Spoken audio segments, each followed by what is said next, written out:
Hey there, West up here with Dove Development and Consulting. So I recently asked you the question and really challenged you to consider, why do you do what you do? And more specifically, how does the purpose that you're working towards, how does the thing that really motivates you tie into the way that you lead? And how does that really drive you to go through all the stuff that comes with being a leader on a day in, day out basis? Now, we're going to move forward at some point in the not too distant future, and we're going to dig into how can we as leaders make sure that each member of our team has a very clear purpose that really motivates and inspires them and gives them what they need to do what they need to do on a daily basis to really bring out the best in them. But before we do that, I want to challenge you to think about how we're wired really impacts how we pursue that purpose that we've got, because it's not the same for everybody. Two of us may do the same thing but for very, very different reasons. And gosh, I've said over and over and over that leadership can be really, really hard, and it can drain the energy, not because it's complicated, but because it's an emotion, it's a mental energy that it takes from all of us. And if we don't have that clear purpose that we talked about before,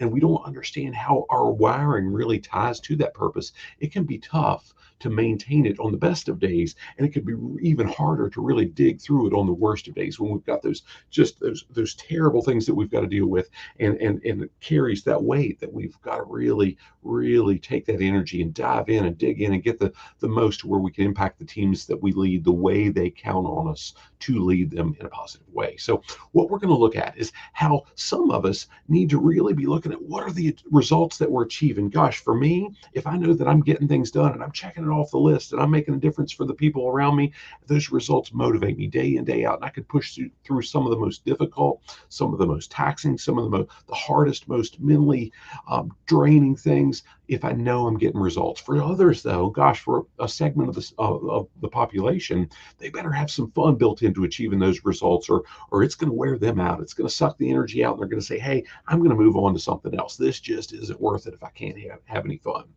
There's another portion, and quite frankly, it's the largest portion of society, but unfortunately, I've seen the smallest numbers of leaders, not because they can't lead well, but because they just don't like the spotlight so much, and some of the more emotionally taxing things that come with this, that when they know they serve others, they'll do things for the people that they're serving that they never even consider doing for themselves. We'll look at how that really, having that purpose, can motivate some really strong leaders and how they can do those things that really make a big impact.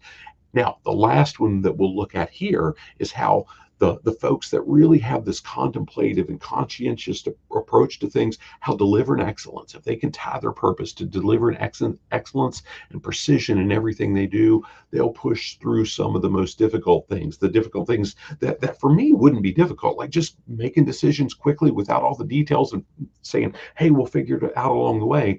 If this last style that we look at here, if they've got to do that routinely and they can't tie that excellence in their purpose back to it, it's going to wear them out, and they'll say, hey, this leadership thing, it's not for me. And over time, we're going to miss a great opportunity to have some wonderful people in leadership roles if we can't connect each of those four individual primary styles effectively back to their purpose, to their leadership approaches. Now, as we move forward, the next thing we're going to dig into is how can we figure out how to keep it top of mind? How can we build systems in our routines that really help us make sure these things happen? And more specifically, how can we prioritize our time around our own approach, around our own style, and grab hold of that purpose in a way that it really makes the best possible impact for the folks that we lead?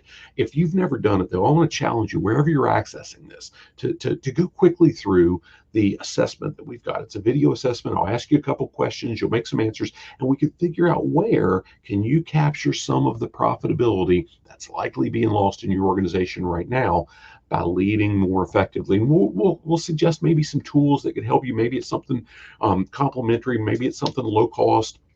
Maybe it's a conversation to where we catch up and say, hey, what's the best way we can really lock arms and help you capture that lost profitability by building better leaders in your organization? I hope this serves you well. Stay tuned for more on how we can really capture that purpose and work toward it in our leadership roles. Make it a great day, and God bless.